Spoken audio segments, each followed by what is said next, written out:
If you look at NPS, this is the only product which actually allows you unlimited investment in the vehicle. Of course, tax benefit is available to a certain limit.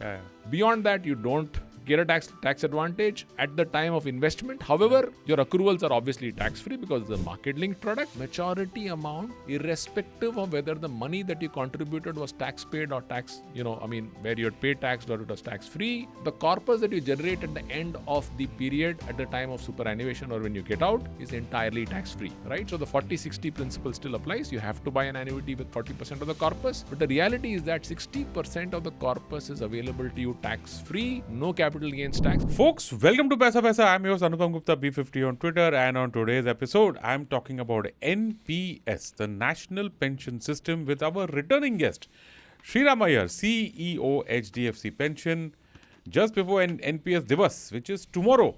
We're talking about what's new at NPS and how it can be part of your financial planning and how to make it work right for you. All of that on PaisaVaisa. Sriram, you were here with us back in June last year, so welcome back to PaisaVaisa. Thank you so much for doing this for our listeners.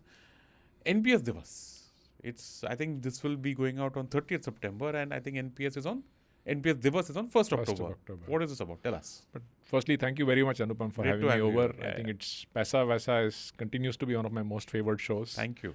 And I try to never miss a show of PaisaVaisa. So great work you guys have been doing. So, Thanks. Compliments to you. As far as NPS Divas is concerned, a little bit of background. So this, 1st of October is known as the International Day of Older Persons. A lot of people may not be fully aware of this, but in 1990, United Nations, declared this as October 1st as the International Day of Older Persons. And in 2021, PFRDA chose to therefore celebrate 1st of October as NPS Divas because NPS, as you know, is a product that helps, individuals create a retirement corpus, which in turn will help you lead a life of dignity post-retirement with the corpus. And that's really the background. Broadly, the reason why it's done is, one is, of course, to shine the light on a product such as NPS, which otherwise, somewhere in the din of all the financial products that are there, it does tend to sort of get lost. Yeah. And therefore, this is an attempt by the government, by the regulator, and by the industry to sort of, bring more awareness around this product. And I think the metrics around, and if you look at the numbers around older persons, just since we're talking about, this particular topic, globally there were around 26 odd crore, 260 odd million people who were above the age of 65 in, let's say, 1980, right? That number has tripled in the last 40 odd years and 45 odd years. India, by the way, we have, while, we are now the most populous nation in the world, more than 7% of our population is above the age of 65, right? And this will double in the next 25 years, which means that India's population of people above the age of 65 will be upwards of 26 crores in the next 25 years, which is going to be a very large number that we'll need to sort of start thinking about and help, those individuals to start planning right from now. And therefore, I think, this is really, really topical. So, everybody likes to talk about the demographic dividend part of the entire story, but the senior citizen part is going to hit us absolutely quite soon. What has been happening at the NPS since the last time we spoke in June last year? I think numbers are also increasing. So how are things at NPS as a scheme overall top-down, and what's been happening at HDFC Pension? Yeah. So I think two things have happened, right? One is, of course, the number of players have gone up. Last time when we met, I think there were 2 more players that had got added. So if you look at the way the industry has evolved, right in the beginning in 2004, there were 3 PSU pension fund managers that started managing money for government employees. Yeah. And then in 9, 10, 11 is when a bunch of new, let's say, private sector players took up licenses. 4 of them continued to hold those licenses still, and we, of course, those 4 continue to be pension fund managers as of now. 4 more entities got added in the last 2 years, right? Okay. So you now have the industry therefore now consists of 11 pension fund managers. 3 of them are public sector undertakings and the remaining 8 are from the private sector. So that's one big change.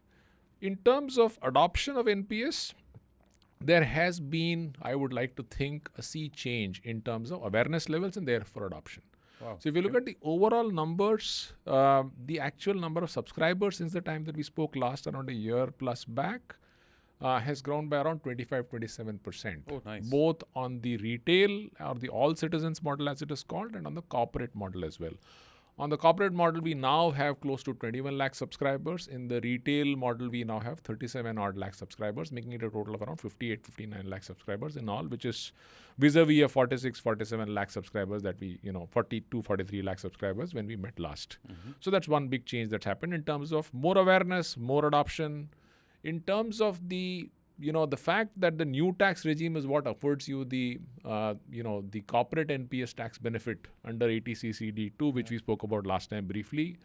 Because of the fact that there is a much higher adoption of the new tax regime, a much larger number of corporate employees are now noticing corporate NPS as an option for them, because that's the only other option that's available to them to save tax in the new tax regime, right?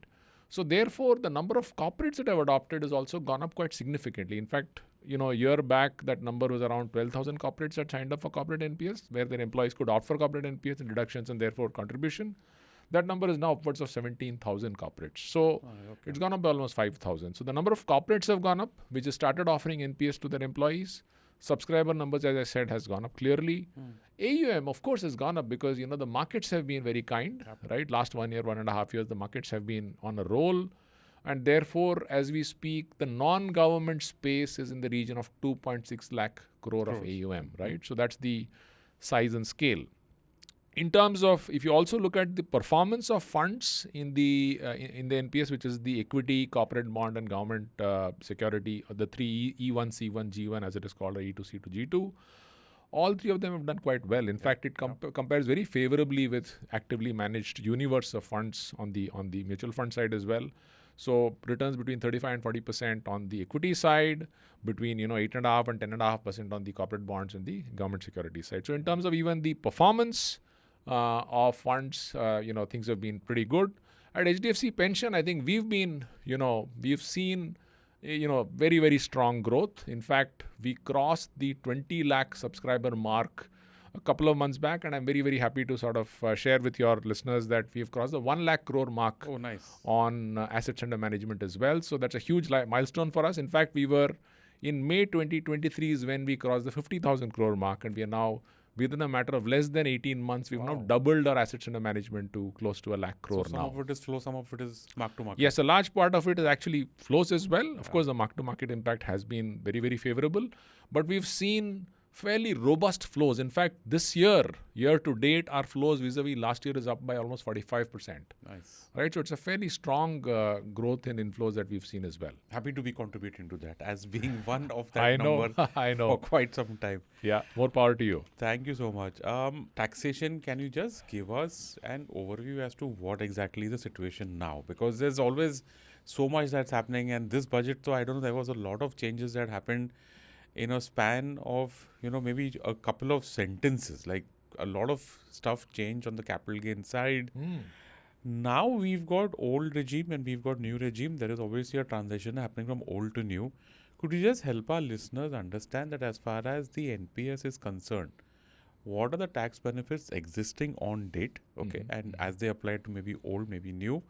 I just know of the 50,000 rupee benefit that's there, but let's kind of just explain this in maybe black and white in a very simple way. Sure. So let's first talk about the old tax regime. Under the old tax regime, you continue to benefit from all the deductions that were available, earlier as well, before the introduction of the new tax regime. So under the deductions that are available to an individual, there is 1.5 lakhs under the 80C umbrella, right? Now, a lot of people are not aware of the fact that this 80C umbrella of 1.5 lakhs can also be used for NPS investments. So that's 1.5 lakhs that's available to anybody who's in the old tax regime. The 50,000 rupee benefit that is available under 80CCD 1B, as it is called, is another incremental 50,000 rupees. So 1.5 lakhs plus 50,000, that's a 2 lakh rupee deduction is available to an individual. Every tax filing individual under the old tax regime is available to every single individual, salaried or self-employed, it does not matter. That's an important distinction. So if you're someone who's like me, a freelancer or a gig economy worker or whatever, you can still contribute that much and still get that benefit from the old tax regime. Absolutely. And that gets knocked off from your gross taxable income That's straight correct. away. Okay? Absolutely correct. Absolutely correct. So that's as far as the old tax regime is concerned. Now let's look at the corporate salaried employee, so to say, right? And let's look at what is the treatment for a corporate salaried employee under the old tax regime and the new tax regime. Under the old tax regime, the corporate salaried employee continues to get a benefit of 10% of their basic can be contributed towards NPS under an overall limit of 7.5 lakhs, which captures employer contribution to Provident Fund, NPS contribution by the employer, and superannuation contribution. In most cases now in India, given the fact that superannuation is really not a very popular vehicle for retirement corpus creation, very few companies have superannuation as a product available. In fact, a number of PSUs have also migrated from superannuation to NPS. So essentially, between the employer contribution to these, on the EPF side, which is 12% of the basic, and 10% of the basic, which is NPS, under an overall cap of 7.5 lakhs, you can claim deduction or you can essentially contribute to NPS, and to that extent, your taxable salary comes down. And this is an employer contribution. However, it is a part of essentially your overall salary, and you choose to carve out a certain amount and you say, okay, please contribute this on my behalf to NPS, and therefore the employer contributes it, and the employer can contribute up to 10% of the basic, which I think is a significant benefit, which again we spoke about last time, and awareness around this is... The only change was that at one point of time, 2-3 years ago, long ago, yes, and I've done an episode of that also on NPS, there was no limit. There was no limit. So people, at least those in the high earning bracket in corporate, for them it was like they could make hay while the sun shine. Absolutely right. It was actually worked well for them, but that door was closed. They put a limit of 7.5 lakhs on that. Please go on. Sure. Right. Under the new tax regime, what got announced by the Honorable Finance Minister this time was that the contribution that the employer could make was increased from 10% to 14% under the new tax regime. So if you're a corporate salaried employee under the, choosing the old tax regime, you are still eligible for the 10%. But if you choose the new tax regime, which means that none of the other deductions are available to you, but 14% of your basic you can still set aside out of your CTC, and the employer can contribute, and therefore you can, gain a tax, whatever. I mean, you basically save taxes on the 14% contribution that happens there. So this is as far as the contribution is concerned. The other thing that I want to, highlight is that more often than not, the out of the triple E benefit, exempt, what gets spoken about is essentially the investment, the tax benefit at the investment stage. Yeah. If you look at NPS, this is the only product which actually allows you unlimited investment in the vehicle. Of course, tax benefit is available to a certain limit. Beyond that, you don't get a tax advantage at the time of investment. However, your accruals are obviously tax-free because it's a market-linked product. And maturity amount, irrespective of whether the money that you contributed was tax-paid or where you had paid tax or it was tax-free, the corpus that you generate at the end of the period at the time of superannuation or when you get out is entirely tax-free. Okay. Right? So the 40-60 principle still applies. You have to buy an annuity with 40% of the corpus. But the reality is that 60% of the corpus is available to you tax-free, no capital gains tax. And as we all know, even in equity mutual funds, capital gains tax have gone up. So therefore, the differential is even more attractive at this point of time. Not only is the cost of management low, which we will talk about, but the tax dispensation on NPS is extremely attractive in all three stages. At the stage of initiation, up to, of course, certain limits within these two sections that we spoke about, accrual, and then at the time of superannuation. And there's no product like this in the market right now. See, if you look at Public Provident Fund, which is a favored vehicle for most Indians, and which rightly so, because it offers you 1.5 lakh and of course gives you you can only invest up to 1.5 lakh in an individual's name. You can't invest beyond that, right? So there is no other product. Even if you want to invest more, you can't. You can't, right? So this is the only product which offers you unlimited amount of investment. And also, if you invest in tier 2, which by the way doesn't have any entry-exit load, you can actually move that money from tier 2 to tier 1 and enjoy the tax benefit on that at the time of maturity as well, right? So it's a very powerful And we're just feature. hoping that the government doesn't cap this or whatever. We never Hopefully know what not, happens. because this is something that has been spoken about, extensively for a while, and one never knows, but unlikely that it will. It makes a big difference, Sriram. Come on, you're someone who's worked for 25, 30 years, who's really taking apart, or rather setting aside 15% of his salary, on which another 15% comes in from the employer over a 30-year period. That adds up to a lot, and even 60% of a lot is still a lot. Absolutely right. Okay, are we done with the tax break part? Pretty much. I think the only other thing that I would like to talk about is the NPS for minors, or it's referred to as the NPS Vatsalya scheme, as the government has named it as the NPS Vatsalya scheme. This is again a product that has been introduced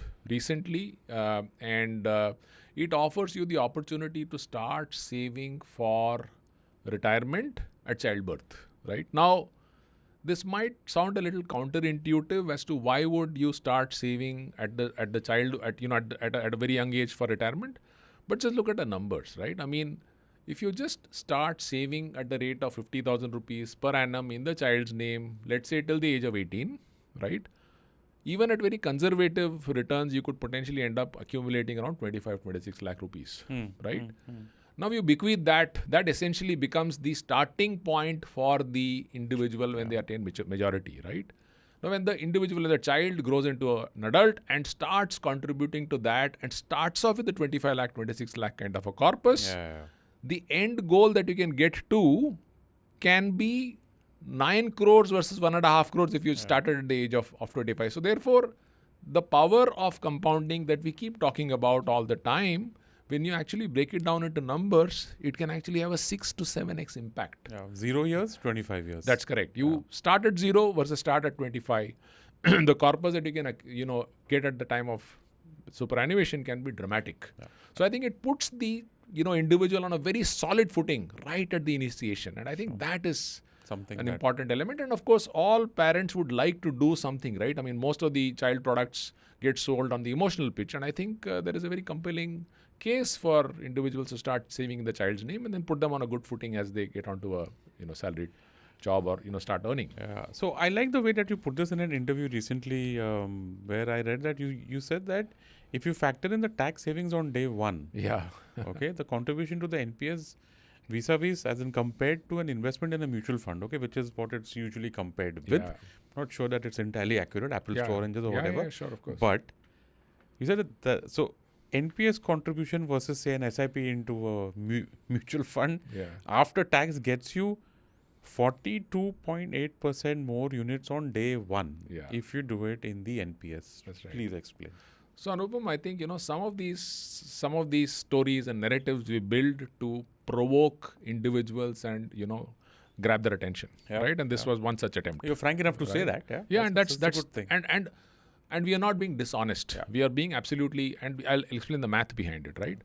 It's very straightforward. And the reason why this came up in our, in our process of thinking was that whenever we would, make pitches to individuals in corporates or individuals as well, they would say, "Hey, but I have this SIP running, so I already have my, regular investment going through in the markets, right? The market participation, I'm anyway getting the advantage of market participation." And we said, how do the two compare, right? So if you're putting in 10,000 rupees aside every month pre-tax, right? Post-tax, essentially, if you're on a 30,000 tax bracket, what is getting invested is 7,000 rupees in the equity SIP, so to say, right?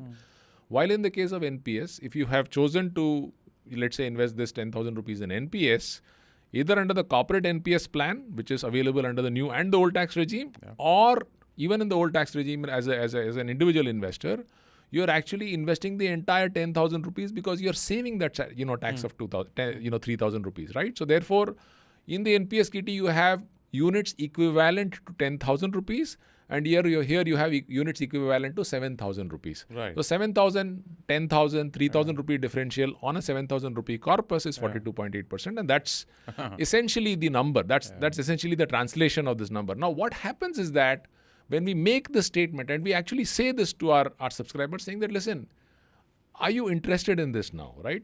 the moment you use numbers such as this, there is this curiosity to know more. And that's pretty much what we intending to do here, right? Grab people's attention, say, tell me more about this, right? So that's really the intent. Fantastic. I hope that people listening in have that curiosity when they heard that part about this. Okay. Last question before we go into our break, Sriram.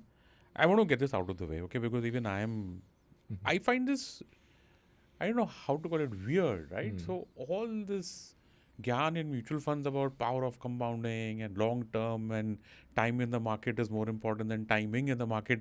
But when it comes to NPS, Lock-in क्यों है? Lock-in क्यों है? Why is there lock-in? I want liquidity. Why do you want me to be stuck? Why you taking up a 40% of... We'll get to the 40% later. But let's talk about this lock-in, exit barriers. I don't want to use a phrase like negative perception.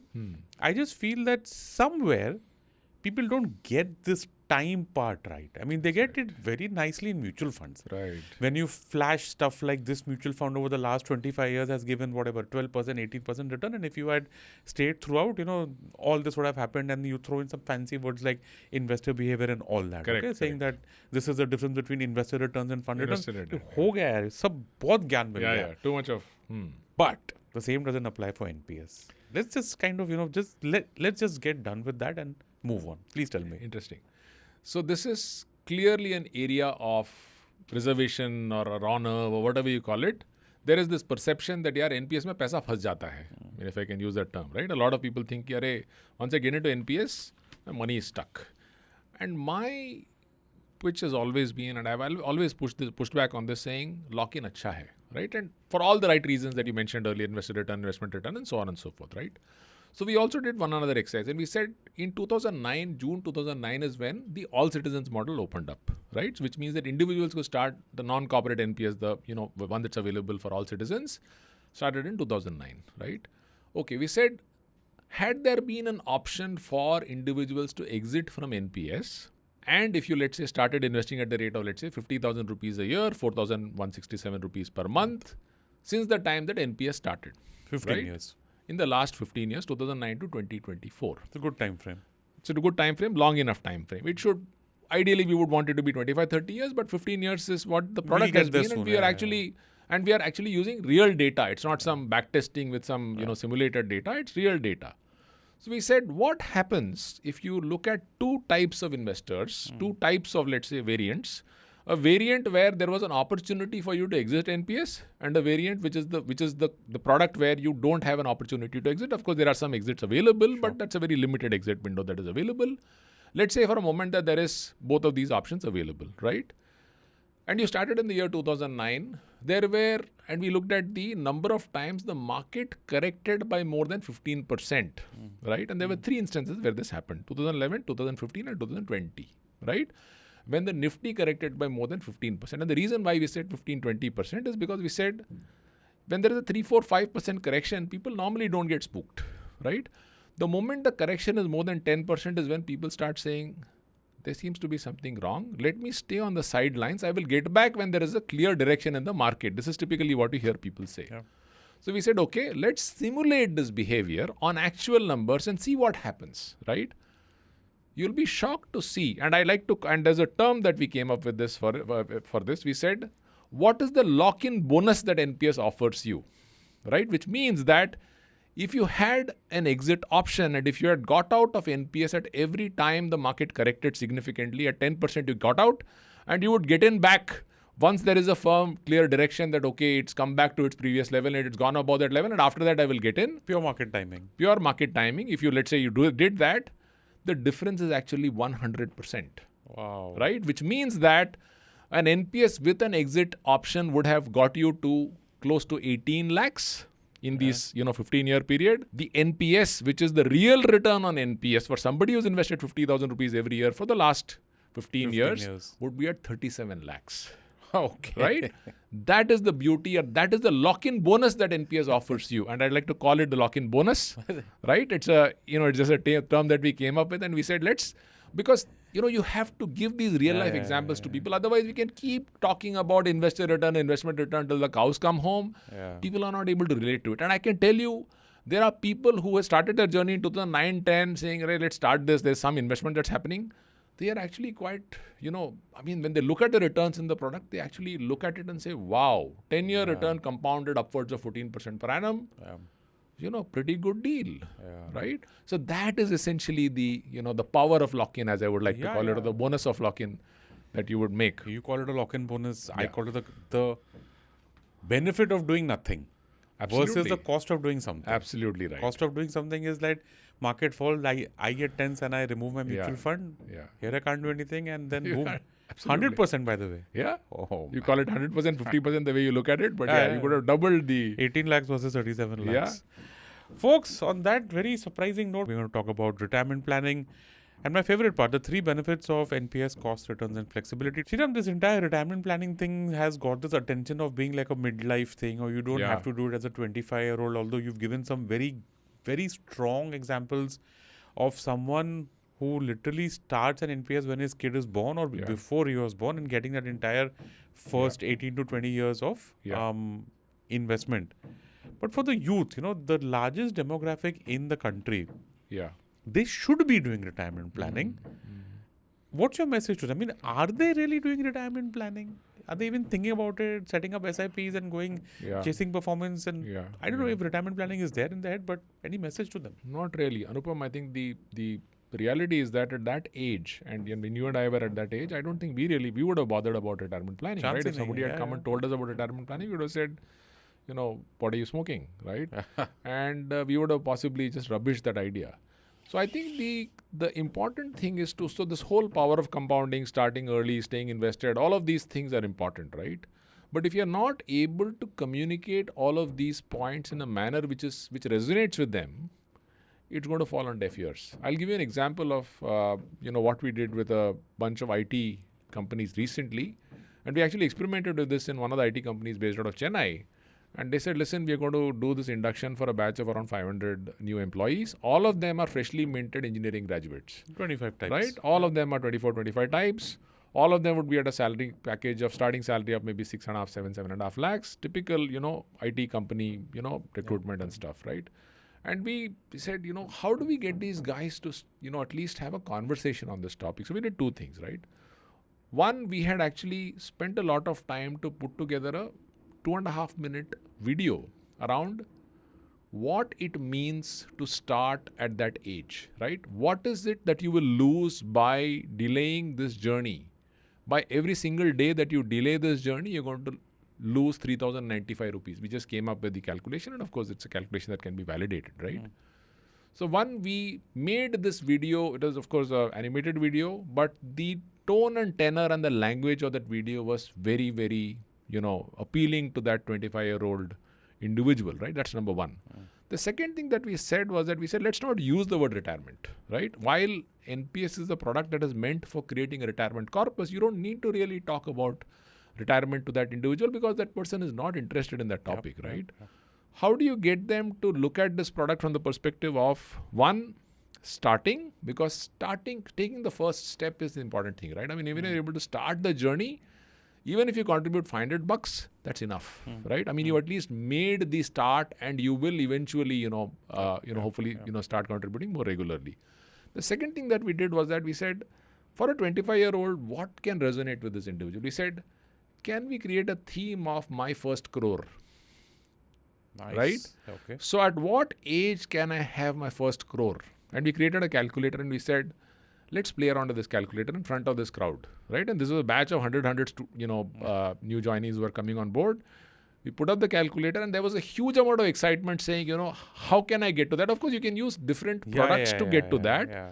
But we were showcasing to them the power of a product such as this, which will not allow you to act on emotions, which will not allow you to get out, which will accumulate your money at a fairly low cost. And we also demonstrated what the performance has been. And we actually showed statements of individuals who had started the journey at the age of 25 and where they are at the age of 35. So I think show and tell is far more powerful than actually just keep saying, you should do this is good for you, power of compounding, start early, stay invested. All of these things, I think, are done to death. We'll have to change the narrative. And I think that narrative change is what really helped us helped us in this resonating with a bunch of youngsters. And I think corporates have also smartened up to this whole game. And in fact, we've been having conversations with corporates, and they said, listen, can we create customized communication for different age cohorts? Somebody who's at the age of 25, you communicate differently from somebody who's at the age of 40, right? Because the messaging has to be very, very different. Goals have changed, age has Goals have changed. At 40, they're a lot more serious. They're really looking at it and saying, I need to do this, right? So, I think that is really what has to change. So I think it's more than whether the individual is interested or not. How do we as an industry change the narrative so that we're able to grab their attention? Yeah. Corporates. Yeah. What's happening there? I mean, is the sign up as you expected, slow, fast? How do you plan to get more corporates on your side? Let's say there's someone who's listening on the show, not signed up as yet for NPS. What's your message to them? How do we get more from them, or are they just very complacent and content saying, I'm already putting in Provident Fund, why are you increasing the burden on me? What's your message to them? So I think two parts to this question. Number one, if you look at the total number of corporates that have signed on, I mentioned this earlier as well, that number is actually moving at a fairly rapid clip. There are around 330 to 350 new corporates that sign up for corporate NPS every single month in the industry as a whole, right? So in terms of what it was, let's say a year and a half back, that number was 200. It's become around 330, 340 corporates signing up every month. So therefore, the number of corporates that have now started signing up for NPS has certainly gone up because of all the visibility and all the work that somebody like you has been done in terms of shining the light on NPS as a product. There is a lot more awareness. So corporates have therefore started looking at this product as an add-on to their overall flexi component kitty, and give this an option to their employees, right? What has also happened, Anupam, is that we've realized that that's just the first step, right? Getting the corporate to sign up for corporate NPS is actually the simplest thing to do, because from the corporate's perspective, other than the fact that they need to contribute out of the individual salary and send a contribution file and send the money to the POP, the point of presence, other than that, there is no heavy lifting that they need to do, right? Because it is a product. Once the contribution happens into the individual's accounts, the money account into individual's NPS account, the money belongs to the individual, right? And all the decisions on the account is taken by the individual, right? Therefore, to that extent, it is administratively a very, very, very simple process from a corporate's perspective. And therefore, corporates have seen the benefit of this. Sure. And there is also, given the fact, given the higher awareness around the product amongst individuals at large, there is a demand that is happening from the individual saying, why don't we have corporate NPS? And that's also pushing a number of corporates to say, okay, why don't we sign up with a point of presence and offer this as an option to our employees? I think the bigger challenge is the fact that even after the corporate has signed up, to corporate NPS, there is a lot of heavy lifting that needs to happen by the point of presence, which is, let's say, HDFC Pension is a point of presence and a pension fund manager. We spoke about the fact that we are a 1 lakh crore pension fund manager, but we are also the largest corporate NPS point of presence. We work with close to 3,000 corporates. Okay. And we work with these 3,000 corporates in helping them onboard their employees onto the corporate NPS, ecosystem, right? Now, that's where a lot of what we spoke about earlier in terms of differentiated communication through different modes, making sure that you're talking the right language, not really beating the same, singing the same tune over and over again. How do you keep thinking differently, thinking afresh, getting creative about communicating to corporates, to employees and corporates? And I think some of the corporates have really taken the lead on this, right? And they've really worked with us. And there are people in the company who take ownership. We sign an implementation plan with them, and that implementation plan then gets executed, and we measure the penetration and adoption of NPS at regular intervals, right? Yeah. So there is a lot of work that corporates can do. There is a lot of work that the industry must do, right? Somebody like us, we have tried to do a number of things which are, we think are innovative, new. It's found acceptance amongst corporates, and we are hoping that this we're able to continue to sort of drive this at the same pace that we've seen over the last couple of years. Yeah. So if you're an employee, if you've got a full-time job, you're listening into this, you're earning a salary, maybe it's a good time for you to reach out to your boss, talk to him, and figure out why, if NPS is not there, why is it not there? Talk to them. And if you're the boss, you're listening to this, well, the good folks at HDFC Pension are there for you to have a conversation with them. Sriram, we are at the end of the episode. I wanted to bring everything together. Sure. Okay. And let's talk about, we got tax out of the way. I always feel that when I'm choosing a very, very long-term product for investment, I don't think tax should even be a factor. Absolutely. You just leave it. Tax Absolutely. will come and go. Absolutely. Things will keep on happening. If it's there, it's there. If it's not there, it's not there. The product needs to stand on its own. But there are 3 pillars, I would say, that at least to me, as someone who's been contributing to NPS each and every year, costs, returns, flexibility. We'll get to flexibility. People Right. listening into this would wonder like, अरे why flexibility? Lock-in है तो flexibility तो हो नहीं सकता है. But flexibility is there. Right. Let's do all these 3 aspects, Right. to the extent possible. Right. So let's start with cost, okay? And this is like one of my favorites. Every time I get my statement, Right. the NPS statement, I can make out like in front of me. How do these guys even manage? Right. Let's start with costs. So as you know, Anupam, you've been in this product long enough. You've been a huge advocate of this product. Thanks to you for that. I think it's a huge factor that doesn't get spoken about often enough. Yeah. I think the reality is that, in NPS, the fully loaded cost, even after you take into account the contribution processing fee, which is a minor amount, or, let's say an account opening fee, which is again a very minor amount, $200 to $400 at the time of account opening. And of course, the fund management charge, which tends to be the largest portion of any, in any kind of a fund management business. The fund management charge in case of NPS is between 3 paise to 9 paise, 0.03% to 0.09% on a sliding scale basis, by which I mean up to 10,000 crores, the pension fund manager is allowed to charge 9 paise, and then it drops to 6 paise up to 50,000 crores, and then after 50,000 crores, it drops to 5 paise, and beyond 1,50,000 crores, it drops to 3 paise, right?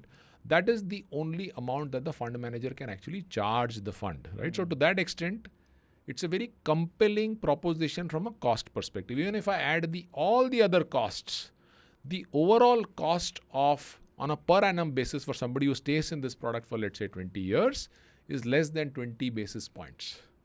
Okay. Right? Now, this is an order of magnitude different from, let's say, a comparable actively managed product. This is not to say that, this is versus that or this is better than that. That's not the intent at all. But I'm just comparing the cost dynamics of 2 actively managed products. Here we're talking about a minimum of a percentage of advantage for similar, let's say 75-25 asset allocation between equity and debt. The order of magnitude of difference is almost 1%. Now, we all know that over a long-term time frame, the way compounding works in your favor, if you pay a higher cost, it can go against you. And therefore, the difference between a product which is 1% cheaper and a product, and a product which is, let's say, 1% higher, the terminal value of a product which is cheaper by a percentage can be almost 30% to 35% higher, right? So that's that's an advantage that NPS offers by design, right? And this is, as you know, a large number of NPS investors are government employees as well. And the government is also committed to making sure that there is a higher adoption of a product such as this, and therefore the costs have been deliberately kept low. For pension fund managers, it is a matter of scale, right? And for companies like ours, HDFC Pension, the HDFC Group, we look at these products and these opportunities and these businesses multi-decadal opportunities. And therefore, to us, this works very well. And we believe that, this helps us drive adoption much, much bigger. So from a cost perspective, I think the writing is on the wall. Returns. How is NPS different from competition? So when you say competition, assuming there is competition, but for whatever it's worth. So so you compare it with, let's say, other actively managed funds, right? So that's really, in some sense, loosely put, that's the competition. Now the exact, characteristics of the product may not be exactly the same, but from a fund management perspective, if you were to just look at the fund management part of this, it's comparable to, let's say, mutual funds as an asset class, or ULIPs also for that matter, right? Because there is active fund management that is happening. NPS has actually delivered fairly, attractive returns if you look at it since inception, right? Since inception in 2009, if you were to look at, let's say, the last 10-year returns, right? Last 10-year returns on equity is in the region of 14% per annum. In corporate bonds, it's the region of, 8.5%, 9% per annum. And in government securities, it's delivered a 10%, 10.5% kind of a return. Obviously, here, this is the return that is realized by an investor who has stayed invested in this product for the last 10 years because of the fact that you don't have a exit option, right? So from a performance perspective, I think it is, compares quite favorably with actively managed universe out there. The other thing that I would like to point out, as a part of this is that this is the only product which actually offers you an auto rebalancing option as time progresses. Maybe we can cover this as a part of the flexibility piece. Yeah. But it's a unique feature that this product offers, right? Now there are some products on the actively managed equity mutual fund side as well, but the size scale is very, very small there. And this is actually an integral part of the the construct of the product. And I think that in itself makes sure that as time progresses, as one age gets closer to superannuation, risk management is automatically done by the product under the auto choice scheme, as it is called.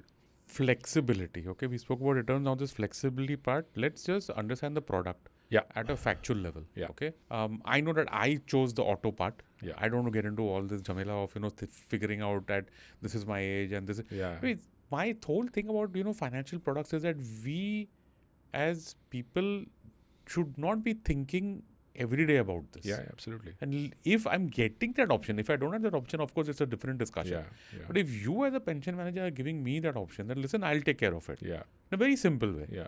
That moti makes sense to me. That's right. For my requirements. That's right. Let's go into it. This flexibility part. So there are 4 or 5 aspects around flexibility that I would like to talk about, right? So number one is there is a minimum of 500 to 1,000 rupees that you need to invest. So you can actually start with as low as 1,000 rupees, right? Of course, there is a account opening fee and all of that. If you add all of that, maybe it's around 1,500, 1,400 rupees, right? But you can start very small, right? So you don't need to really have a 20 lakh rupee kitty for you to make a beginning in this. And of course, that's true for, other, products like mutual funds as well. Sure. The entire journey is digital. So therefore you start small. You can start at any point of time. And if you have a CKYC number or an Aadhaar link to your mobile number, I think the journey, takes less than 5 minutes and you're up and running, right? You have what is called as a permanent retirement account number, right? PRAN, right? Now, the flexibilities that the product offers, while at an individual investor level, you can't exit. There are, of course, small windows available. I don't want to go there. Very small windows that are available just to provide for some liquidity. But otherwise, you can't get out of the product by design, which we discussed earlier is a good thing, right? Because of the lock-in bonus that we spoke about earlier, right?